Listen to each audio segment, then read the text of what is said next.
Alright, so originally I did have a different review planned for you guys this weekend, but it ended up being something that I want to wait a while to talk about. If you guys have been following my Tumblr, you may know what it is that I'm talking about here, but otherwise, I'll tell you about it when I get around to reviewing the thing that I was going to review now yesterday. I still did want to get a review up for you guys at some point this week, though, so I decided to throw this little thing together for y'all. And for those of you who are undoubtedly wondering what the heck this is, let me explain. Recently, very recently in fact, it was only in July, a new Yu-Gi-Oh! Manga series started up, which is not going to have an anime counterpart, called Yu-Gi-Oh! OCG Structures. I honestly didn't even know that this was the thing. I was bumming around on the site where I usually get Yu-Gi-Oh! Manga scans from, looking for something to read, and just happened to come across this while I was pondering reading the GX or the 5Ds manga. And while this manga isn't typical Yu-Gi-Oh! Fare, it's definitely different in a lot of ways. I thought it was pretty cool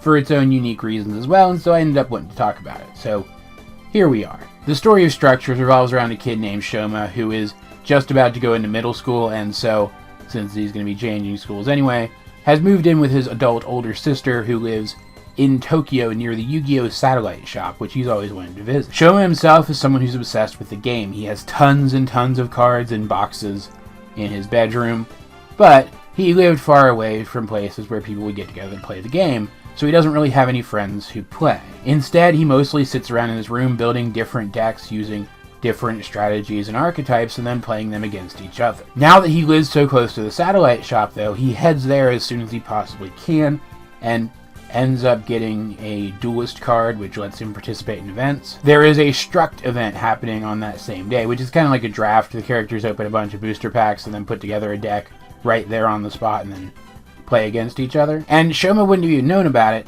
except that another participant, a kid named Strong, who is drawn kind of like a stereotypical Yu-Gi-Oh! Bully, but doesn't turn out to be, so that was pretty cool. He doesn't have anybody to partner off with in the event, so they sort of draft Shoma into it, which of course he is happy for. Nobody really expects Shoma to really be able to do anything.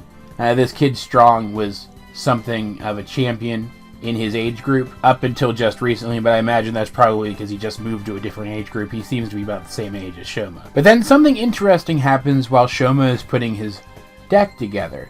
He actually enters through the cards into the world of the characters for the archetype that he's constructing his deck around, the Tenyi archetype, which is a newer archetype. It's a pretty cool one too. Like, just thematically, it can't really stand on its own in a competitive deck all that well, from what I understand. And rather than just toss all of the Tenyi cards that he pulled into his deck and then fill it with spells and traps, he actually speaks to the Tenyi characters and asks them for recommendations, and he realizes because of that he doesn't have as many copies of some of the key cards as he would want. But he realizes that he might have pulled some cards of another archetype which would have good synergy with the Tenyis, so he asks the Tenyi characters to follow him because he hears some friends who might help, implying that he's going to introduce the Tenyi characters to these characters from another archetype, but we don't see immediately what that is. Instead, we go directly to his duel with Strong, and it's played using dual discs, even though the game is called Yu-Gi-Oh! In this manga, implying that it takes place in the real world, which is something we'll talk about in a minute.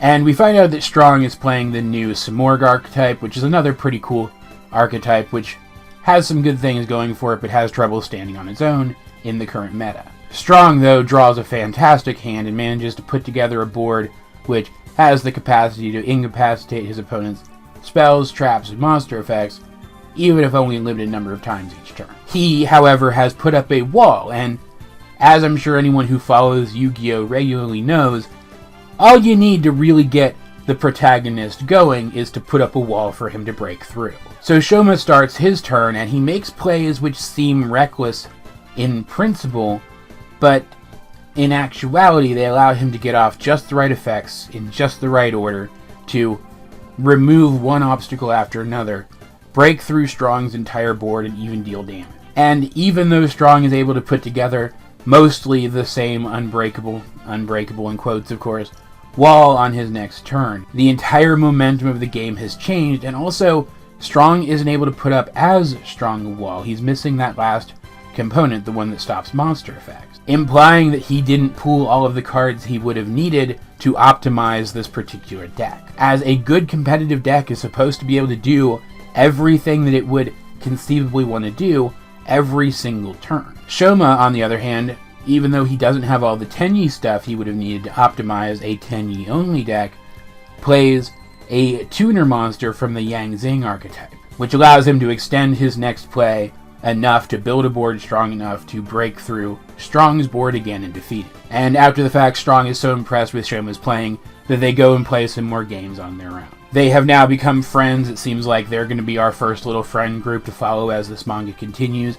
And, of course, at the very end, we discover that Shoma has a surname which sounds a little bit like Yugi, cementing him as a true Yu-Gi-Oh! Protagonist in the same vein as all the others.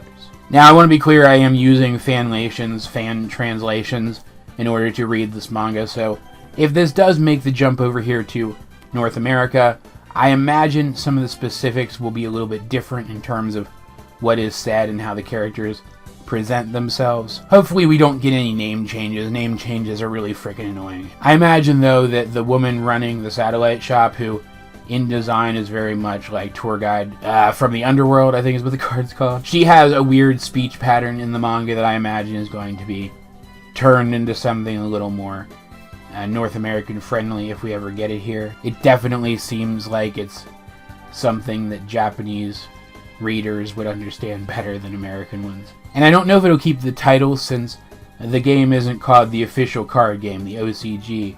Here it's called the trading card game, the TCG. But honestly, I didn't see anything in this manga that jumped out to me that would prevent it from making the leap to North America, so I am hoping we'll get a release here at some point. I think that would be a lot of fun. I think it's worth it to say, though, right out the gate, that this thing is a commercial. It's clearly a commercial for the Yu-Gi-Oh! Card game. Even the weird hybrid world that they live in, where the game is called Yu-Gi-Oh!, but also there are dual discs, and the satellite shop has a theme to it very much reminiscent of Kaiba Corp locations in the manga. It seems like they're creating sort of this ideal fantasy world version of a world in which Yu-Gi-Oh! Exists, more like it does in the real world, but where things from the manga are also true. And there seems to be a very clear reason why they're focusing on recent archetypes, and while it seems that the characters are going to be switching up what kinds of decks they use regularly, otherwise Shoma wouldn't have the power that he does to go and speak to the characters from the archetypes he's using, because there wouldn't be any need for him to do that regularly with the same characters. But if he's using different decks regularly, it would make sense for him to go and talk to all of the new characters that he's using each adventure. And the obvious reason for that is to tie into new releases of the cards from the actual card game. The Tenyi stuff and the new Samorg stuff are both really recent. Couple that with the fact that the way that they play the game in this is a lot closer to how it's played in the real world than how it is in the manga or the anime. And I imagine that this could be an interesting introductory guide for people just getting into competitive versions of the game. A way for them to get a feel for how the game actually works, letting them gauge whether or not they want to start playing Yu-Gi-Oh! More competitively than they already do. And in that vein, this particular story shows us that Shoma, someone who's able to remain flexible in what cards he puts in his deck, who is able to consider what cards from outside the archetype he favors might extend his plays, is a superior player. And that's true. Not to mention, but the inclusion of all of these newer, semi-competitive at least, archetypes is a really cool way for fans of the manga and the anime to get a look at these things in that kind of setting, when it's unlikely that any of these archetypes are going to show up in any major capacity in either a more traditional Yu-Gi-Oh! Manga or traditional Yu-Gi-Oh! Anime. The story of these first two chapters of Structures shows a lot of respect to these two thematically pretty cool archetypes. I can't wait to read more of these going forward and see how they treat other newer archetypes, or heck, they could even use the release of a reprint pack, like a Megaton pack or something, with cards from older archetypes in it to revisit and show a little bit of love to those older archetypes. Depending on what kind of rights this manga has to past Yu-Gi-Oh! Characters, I could even see this in its loose canon kind of way, bringing in characters from older stories to play updated versions of their own archetypes against the characters from this one. Like, I don't know that's going to happen. I'm not guaranteeing that's going to happen. So don't take that as incentive to go read this manga for yourself, expecting it. But I'm saying that I could see that happening, and it would be super interesting if it did. But even if it doesn't happen, I could imagine someone using a Dark Magician deck to show up and fight somebody using a Blue Eyes White Dragon deck. It's something that I could certainly conceive of in the world of this particular manga story. It is left a bit unclear, though, whether or not Shoma actually has the ability to go and talk to these characters, or if he's just imagining this scenario as he's putting the deck together. So it's unclear whether or not this particular Yu-Gi-Oh manga has any supernatural elements to it, or even any higher fantasy or higher sci-fi elements, aside from the Solid Vision holograms. Which, there's actually a meta joke in here about the Solid Vision holograms and how, even though they're called Solid Vision, they're only Solid Vision. They're not actually solid and shouldn't be able to knock people around. It's pretty funny and pretty clever. Point is, though, I don't know if this manga is ever going to have a story that goes as balls to the wall as other Yu-Gi-Oh manga stories have gotten. I don't know if there's ever going to be some big bad for the characters to defeat or anything like that. But just little mini showcases of different deck types is still pretty fun for somebody who loves this game. So I could see myself coming back to this manga regularly after it's been given time to update, of course, catching up on what I've missed and having a lot of fun doing it. And so, if you are a Yu-Gi-Oh fan like me, I think this is something that you should check out as well. Though if you're not already a Yu-Gi-Oh fan, I would probably skip this one.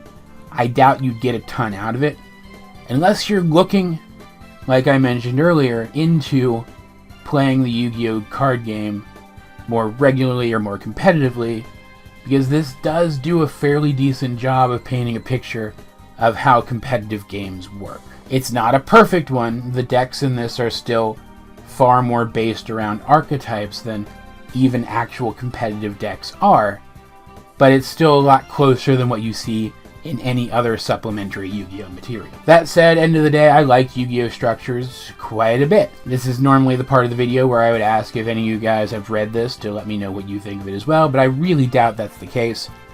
I really doubt any of you have read this yet. But just in case, if you have read Yu-Gi-Oh OCG structures, what did you think of it? Let's get a discussion one way or another going in the comment section down below. Either way, this has been AJ22, and I will talk to you guys later.